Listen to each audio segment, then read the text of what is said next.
Hello दोस्तों, मैं हूं आपका अपना द बुक गाय और आज मैं आपके लिए लेकर आया हूं ब्रेन रूल्स बुक की समरी, जिसे लिखा है जॉन मेडिना ने। तो चलिए फिर शुरू करते हैं।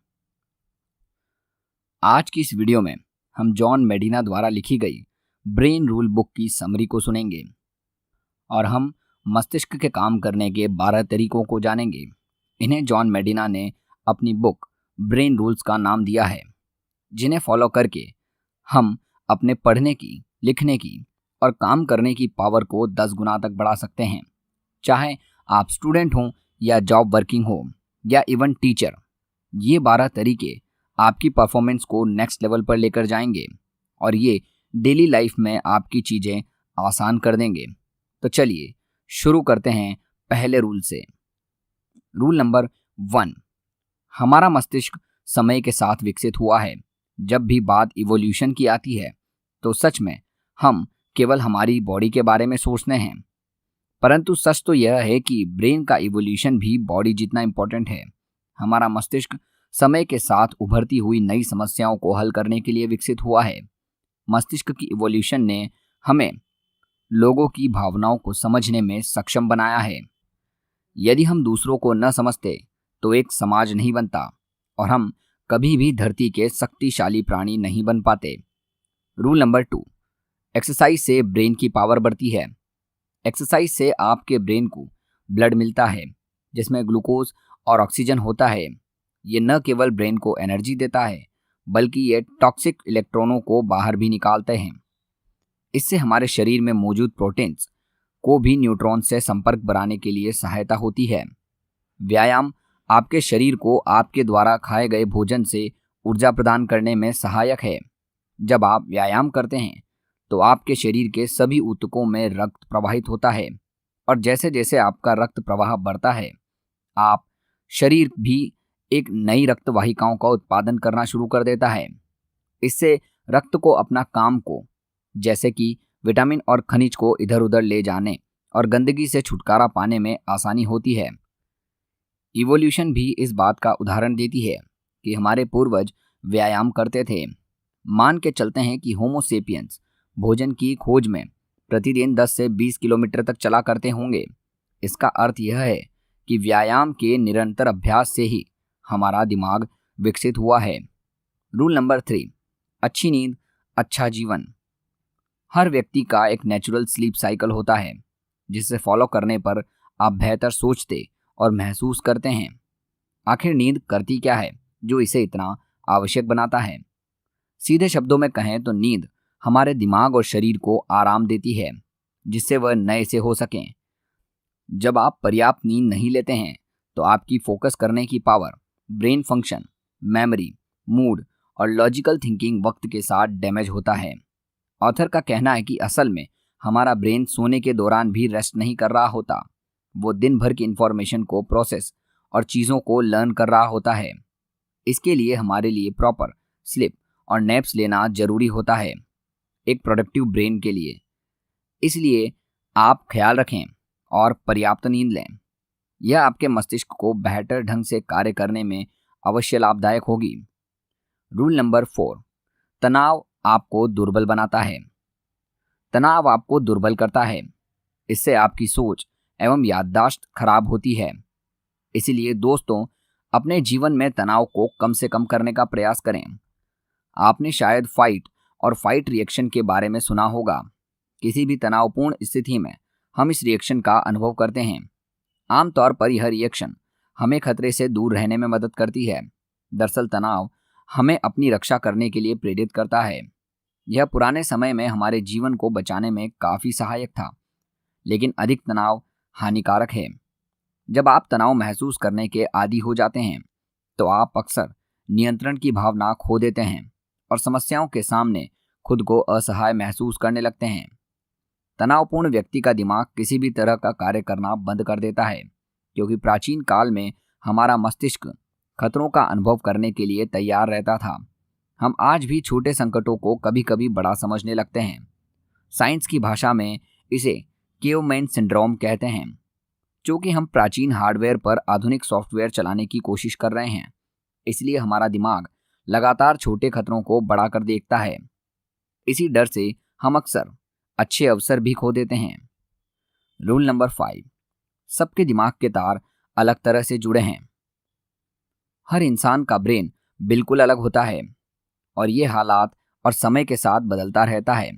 न्यूरोसाइंटिस्ट इसे प्लास्टिसिटी कहते हैं, क्योंकि हमारे हालात, पर्यावरण और हमारा समय कभी भी एक समान नहीं होता। इसी कारण हमारे मस्तिष्क की संरचना में भी परिवर्तन होता रहता है। मस्तिष्क में बदलाव की प्रक्रिया जीवन भर जारी रहती है। इसीलिए हर कोई व्यक्ति एक अनोखे मस्तिष्क के साथ पैदा होता है। ये अनोखे मस्तिष्क हर जानकारी को अनूठे तरीके से स्टोर करते हैं। आप जीवन में क्या करते और सीखते हैं, वो शारीरिक रूप से मस्तिष्क को बदल देता है। हर व्यक्ति का मस्तिष्क अपने अनोखे तरीके से विकसित होता है। इस बात में कोई संदेह नहीं कि IQ टेस्ट आपकी इंटेलिजेंस को बताते हैं, परंतु अब भी कुछ ऐसी भी इंटेलिजेंस हैं जिसे कोई IQ टेस्ट नहीं परख सकता। रूल नंबर 6, हमारा मस्तिष्क बोरिंग चीज़ों पर ध्यान नहीं देता। हमारा दिमाग नई उत्तेजनाओं पर ध्यान देने के लिए तैयार रहता है। टीवी, फिल्में, वीडियो गेम और इंटरनेट जैसे माध्यमों को ही देख लें, ये लगातार बदल रहे हैं। हर नए सेकंड में ध्यान के लिए नई चीज़ें सामने आ रही है। यही कारण है कि उन पर ध्यान देने से समय बर्बाद करना इतना आसान हो गया है। दूसरी तरफ, क्या आपने कभी मेडिटेशन करने की कोशिश की है? क्या आप बस यूं ही मिनटों के लिए खाली कमरे में बैठते हैं? अगर आप ऐसा करें तो आपको महसूस होगा कि ऐसा करने पर कुछ सेकंड्स में आप एंग्शियस हो जाते हैं और आपका दिमाग कुछ नया खोजना शुरू कर देता है। यदि आपका काम लोगों की अटेंशन और समय बटोरने से चलता है, तो ये समझ लें कि मानव मन को नवीनतम की कितनी आवश्यकता है। इसलिए जब भी आप किसी से बात करें तो उनका ध्यान खींचने के लिए हर 10 मिनट या कम से कम एक नया विचार पेश करें। रूल नंबर 7, याद रखने के लिए दोहराएं। हम सब कुछ जानकर पैदा नहीं होते जिसके बारे में हमें जानना चाहिए। हम या तो अनुभव या शिक्षण के माध्यम से सीखते हैं। ये सब सीखने के लिए कोई रिकॉर्ड बटन नहीं है जिससे कभी भी दबाया जा सके। हाँ, कुछ लोग बहुत असाधारण और मेमोरी के साथ पैदा होते हैं, पर जैसा हमने कहा कि सबके दिमाग के तार अलग तरीके से जुड़े हैं। हर व्यक्ति चीज़ों को अच्छे से याद रख सकता है यदि वो उस बात के साथ जुड़े माहौल को याद रखें। कौन सी बात किस जगह सुनी थी, अगर ये याद रखें तो बात ही क्या थी, ये भी आसानी से याद रहता है। हमारा दिमाग हमें केवल वास्तविकता का एक अनुमानित दृश्य देता है, क्योंकि वे नई यादों को अतीत के यादों के साथ मिलाकर उन्हें एक साथ स्टोर करता है। दीर्घकालिक स्मृति को अधिक विश्वसनीय बनाने का एक तरीका यह है कि नई जानकारी को धीरे धीरे मस्तिष्क में शामिल करें। रूल नंबर 8, एक साथ अधिक से अधिक इंद्रियों को सक्रिय करें। हम अपनी सेंसेस के माध्यम से एक घटना के बारे में जानकारी को इकट्ठा करते हैं। यही सेंसेस फिर उस जानकारी को विद्युत संकेत के रूप में बदलकर उन्हें सिग्नल्स को ब्रेन के अलग अलग हिस्सों में भेजती है। हर व्यक्ति के मस्तिष्क में मौजूद इंद्रियां नई जानकारी को पुरानी यादों से जोड़कर देखती है, जिसके कारण हर व्यक्ति हर हालत में अलग तरीके से प्रतिक्रिया करता है। हमारी हर इंद्री एक साथ मिलकर कार्य करती है, जैसे देखना और सोचना, सूंघना और खाना आदि। इस बात का अर्थ यह है कि ज़्यादा इंद्रियों का इस्तेमाल करने से हमारे मस्तिष्क का ज़्यादा बेहतर प्रयोग होता है। उदाहरण के लिए, जैसे आप कुछ पढ़कर याद करने का प्रयत्न करते हैं तो कोशिश करें उसे न केवल देखें बल्कि पढ़ें, बोलें और सोचें भी। रूल नंबर 9, दृष्टि अन्य सभी इंद्रियों से बेहतर है। हमारी दृष्टि सबसे बेहतर इंद्री है। जब भी हम अपने विजन को प्रयोग करते हैं तो दिमाग का बहुत बड़ा हिस्सा एक्टिवेट होता है। विजुअल एनालिसिस हम कई चरणों में करते हैं। रेटिना फोटोन को इकट्ठा कर एक जानकारी से भरी फिल्म बनाता है। विजुअल कॉर्टेक्स में ये जानकारी गति अथवा रंग के अनुसार रिकॉर्ड होती है। अंत में हम उस जानकारी को पुनः संयोजित करते हैं ताकि वो हमें दिखाई दे सके। परंतु ये भी सच है कि हम जो भी देखते हैं जरूरी नहीं वो सही हो। कभी कभी हमारा ब्रेन हमें कुछ सामने हो रही चीज़ें नहीं दिखाता और कभी कभी जो न रहा हो वो भी दिखाता है। पर ऐसा बहुत असाधारण अवसरों पर ही होता है। ज़्यादातर चीज़ें हमें नज़र आती हैं, वो हमें बहुत अच्छे से याद रहती हैं। इसलिए अगर आप भी अपने मस्तिष्क की याद रखने की शक्ति को बढ़ाना चाहते हैं तो सिर्फ चीज़ें सुनना नहीं, देखना भी शुरू करें। रूल नंबर 10, अपनी कॉग्निटिव स्किल्स को बढ़ाने के लिए अध्ययन करें और सुनें। औपचारिक संगीत में प्रशिक्षण के कई कॉग्निटिव डोमेन के इंटेलेक्चुअल स्किल्स में सुधार होता है। संगीत प्रशिक्षण वाले लोग बातों में भावनात्मक जानकारी का बेहतर तरीके से पता लगाने में सक्षम होते हैं। संगीत सीखने वाले बच्चों और नौजवानों में हम अपने हमउम्र लोगों से बेहतरीन सोशल स्किल्स पाए जाते हैं। केवल उतना ही नहीं, जो लोग संगीत सुनते या गाते हैं उनका स्वभाव भी बहुत सहज होता है। संगीत से मन शांत रहता है। दुनिया में अनेक प्रकार का संगीत है जो मस्तिष्क पर अलग तरह का असर करता है।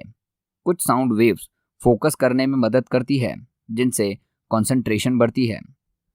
रूल नंबर 11, आदमी और औरत का मस्तिष्क एकदम अलग होता है। जी हाँ, आदमी और औरत केवल फिजिकल फीचर से ही नहीं बल्कि मस्तिष्क में भी बहुत अंतर है। इस अंतर का मुख्य कारण दोनों में पाए जाने वाले क्रोमोसोम्स हैं। एक महिला का मल मस्तिष्क बहुत जटिल यानी कि कॉम्प्लेक्स होता है, क्योंकि उसके सेल्स में माता और पिता दोनों के एक्स क्रोमोसोम होते हैं। वहीं लड़के में एक्स क्रोमोसोम केवल माँ से आते हैं और वाई क्रोमोसोम पिता से आते हैं। इन वाई क्रोमोसोम से बहुत कम जीन्स आते हैं, तभी लड़कों का मस्तिष्क एटम उलझा हुआ नहीं होता। आपने महसूस किया होगा कि हर परिस्थिति में आदमी और औरत का इमोशनल रिस्पॉन्स भी अलग होता है। इसका मुख्य कारण भी मस्तिष्क का अंतर ही है। रूल नंबर 12, हम बहुत शक्तिशाली हैं और हम खोज करने के आदी हैं। बच्चे इस बात का बेहतर उदाहरण हैं, जो बताते हैं कि हमारा मस्तिष्क कैसे सीखता है। हम अपने पर्यावरण के सक्रिय परीक्षण के माध्यम से, उसके अवलोकन, परिकल्पना, प्रयोग और निष्कर्ष के माध्यम से सीखते हैं। हमें आदत है नई चीज़ें सीखने की, उनके बारे में जानने की। जो हमारी दिमाग की समझ से बाहर होता है वो उसे रास नहीं आता, इसलिए वो निरंतर खोज करता रहता है। इसी खोज का फल है कि आज मानव जाति पृथ्वी पर सबसे शक्तिशाली है। तो दोस्तों, आज की इस वीडियो में बस इतना ही। उम्मीद है ये 12 रूल्स आपको पसंद आए होंगे। आपको ये दिमाग के 12 रूल कैसे लगे कमेंट करके ज़रूर बताइए। और अगर आपको ये वीडियो अच्छी लगी हो तो इस वीडियो को लाइक और चैनल को सब्सक्राइब करना ना भूलें, क्योंकि ऐसी और भी समरीज मैं आप लोगों के लिए लेकर आने वाला हूँ। मिलते हैं अगली वीडियो में अगली समरी के साथ। धन्यवाद।